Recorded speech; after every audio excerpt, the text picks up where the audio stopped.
Perjuangan dan perjalanan panjang komedian Andre Taulany untuk cerai dari Renwartia Trigina alias Erin akhirnya happy ending. 3 Desember 2025, Andre akhirnya resmi menduda setelah membacakan ikrar cerai talak di Pengadilan Agama Jakarta Selatan. Ironisnya, Andre membaca ikrar talak cerai hanya selang 14 hari jelang wedding anniversary yang ke-20 tahun. Andre Erin nikah 17 Desember 2005 dan resmi cerai 3 Desember 2025. Ikrar talak cerai sudah dibacakan, status duda telah disematkan. Andre Taulany pun siap menjalani hidup baru dengan status baru duda anak 3. Andre hanya minta cerai tanpa ribut-rebutan hak asuh anak dan harta gono gini. Tak hanya membuka lembaran baru dengan status baru, perceraian ini juga menutup drama dan tweet war panas yang terjadi antara Andre dan Erin. Saling sindir Andre versus Erin karena Andre menuding Erin sengaja mempersulit perceraian, sampai Andre harus memindahkan gugatan cerai dari Pengadilan Agama Tiga Raksa Tangerang karena ditolak ke Pengadilan Agama Jakarta Selatan. Baru saja resmi menduda, Andre Taulany mengaku sudah siap gaspol lagi mencari calon istri dan menikah lagi. Netizen pun menjodohkan Andre dengan 2 janda, Ayu Ting Ting dan Natasha Rizky. Resmi sudah, Brisya Jody menjadi istri dari Jonathan Alden dalam prosesi pemberkatan di Gereja Katedral Jakarta kemarin. Dihadiri keluarga dan sahabat terdekat, suasana haru mewarnai momen janji suci Jody dan Alden. Full bahagia lantaran menikah di Gereja Katedral jadi salah satu impian Jody sejak lama. Meski bukan di weekend, namun Jody dan Alden justru bersyukur bahwa menurut hitung-hitungan tanggal Jawa dan Cina, tanggal 3 Desember adalah waktu terbaik keduanya menikah. Ini super happy, finally kita jadi suami istri. Gak nyangka juga sih, tapi kayak ya udah. Semua teman-teman, aku pernah bilang kayak dream wedding aku juga di katedral dan dikasih kesempatan sama Tuhan untuk mengadakan wedding di katedral. Jadi sangat happy-nya tuh udah kayak ini gila banget sih gitu. Dan kebetulan tanggal baik juga kalau dicari. Kita tanggal baik, nikah resepsinya pun tanggal baik, jadi kayak ya udah pas lah gitu. Prosesi berjalan lancar, ternyata Jody kerap nangis dan deg-degan sebelum pemberkatan. Hal ini juga diakui oleh kedua orang tuanya. Tentu saja nangis haru lantaran bahagia. Benarkah untuk menyempurnakan bahagia itu, keduanya tak ingin menunda momongan? Bagaimana pula dengan kesepakatan masing-masing antara karir dan rumah tangga? Dari kemarin sih nangis pas siraman juga, kalau pas sungkeman tuh pasti sedih kan gitu. Maksudnya sedih bahagia sih. Sedih ya, karena tuh selalu ada kata-kata melepaskan. Padahal kita kan nggak lepas ya. Terus ada kata-kata jangan lupakan mama papa gitu kan. Kalau kamu udah punya pasangan hidup gitu kan, sedih ya. Terus tadi saya nangis juga karena Alden bilang maafin Alden. Alden akan berusaha menjaga Jody lebih baik lagi. Akan berusaha terus untuk menjadi yang terbaik buat Jody. Oh enggak, aku bisa melakukan keduanya. Jadi aku bisa siap pagi nyiapin dia makan, bisa habis itu kerja, bisa kerja sambil ini. Makanya aku udah gak percaya lagi sama orang yang gak punya waktu untuk pasangan. Menurut aku sesibuk apa gitu loh, kayak kalau aku enggak.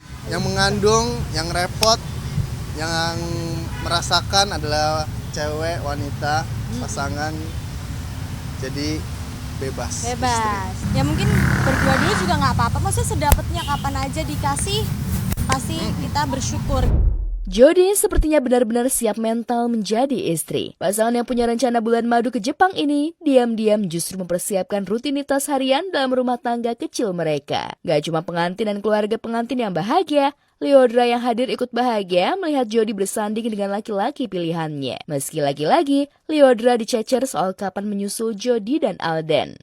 Gak ada target, pokoknya semuanya di waktu yang tepat, dan hari ini waktu yang tepat untuk Kak Jody dan Kak Alden. Pasti, namanya juga kan kita juga temenan. Iya, terharu akhirnya Kak Jody menikah. Akhirnya menikah karena emang mereka emang cocok, terus mukanya mirip banget juga kan. Jadi ya seneng lah, finally udah dapat hilalnya gitu. Aku udah belajar Kak, aku udah belajar masak, cari-cari menu-menu sarapan apa aja selama 1 minggu yang sehat, yang enak gitu. Walaupun hasilnya mohon maaf. Yang penting rasa itu nanti, yang penting kan niatnya, effortnya gitu. Jadi kita harus selalu berterima kasih ke pasangan. Itulah pentingnya. Di lain peristiwa, Surya Utama alias Uya Kuya hadiri sidang untuk terdakwa pelaku penjarahan rumahnya di Pengadilan Negeri Jakarta Timur. Uya yang ditemani Astrid istrinya hadir sebagai saksi dalam 2 kali sidang. Ditemui usai duduk di kursi saksi, Uya hanya memberikan keterangan sesuai dengan apa yang diketahuinya. Di sini sidangnya untuk 5 terdakwa lainnya. Tadi pertama kan 3 ya, ini 5 ya. Iya, yang ambil beberapa barang-barang lagi yang masuk ke penjara rumah saya. Pada kesempatan ini, Uya kembali menyatakan jika dirinya sudah memaafkan para pelaku penjarahan di rumahnya pada kerusuhan Agustus 2025 lalu. Akan tetapi, proses hukum tetap berjalan sebab ia hanya hadir sebagai saksi, bukan pelapor. Itu sebabnya Uya menyerahkan sepenuhnya ke penegak hukum. Yang jelas, ia hanya ingin para pelaku jera dan tak mengulangi perbuatannya. Selebgram asal Korea mencari cuan di Indonesia, Na Daehun akhirnya bisa bernafas lega dan tak lagi menaruh curiga karena pengkhianatan cinta istrinya. 3 Desember 2025, Daehun resmi cerai dari Julia Prastini alias Jule yang sudah menjadi istrinya sejak 31 Juli 2021 dan memberinya 3 anak. Daehun Jule resmi cerai setelah Pengadilan Agama Jakarta Selatan menjatuhkan vonis cerai secara first take melalui e-court.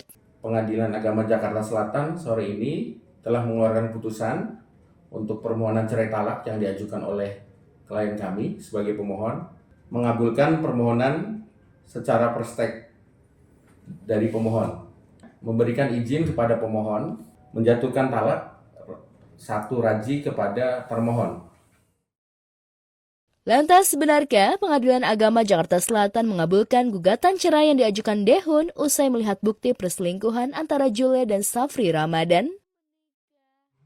Putusan itu keluar didasarkan mungkin pertimbangan-pertimbangan yang berdasarkan bukti yang telah kita ajukan. 31 Juli 2021 menikah, 3 Desember 2025 pisah. Meski berat, Daehun mengaku bahagia menyandang status duda. Apalagi tak hanya cerai dari Jule, Daehun juga mendapatkan hak asuh ketiga anaknya. Yang diinginkan oleh klien kami adalah cerainya dikabulkan dan ketiga hak asuh anak berada dalam pengasuhan Pak Daehun, dan alhamdulillah putusan sore hari ini dikabulkan oleh Pengadilan Agama Jakarta Selatan. Ya, yang penting saling berkomunikasi saja, itu tidak ada pembatasan. Tidak ada syarat apapun, Ibu Julia ingin memberikan kasih sayang kepada anak-anaknya, tidak ada. Dari awal gugatan sampai dengan putusan ini keluar, antara pemohon dengan termohon tidak ada membicarakan masalah gonogini. Daehun dan Jule kini sudah resmi bercerai. Jule yang diduga selingkuh dengan Safri Ramadan jadi pemicu. Bahkan sejak isu ini beredar luas di media sosial, Jule merasakan dahsyatnya nyinyiran The Power of Netizen plus 62. Jule kena cancel culture dan kehilangan pekerjaan, bahkan Jule sampai harus pakai masker dan melepas jilbabnya saat menemani anak-anaknya main di playground.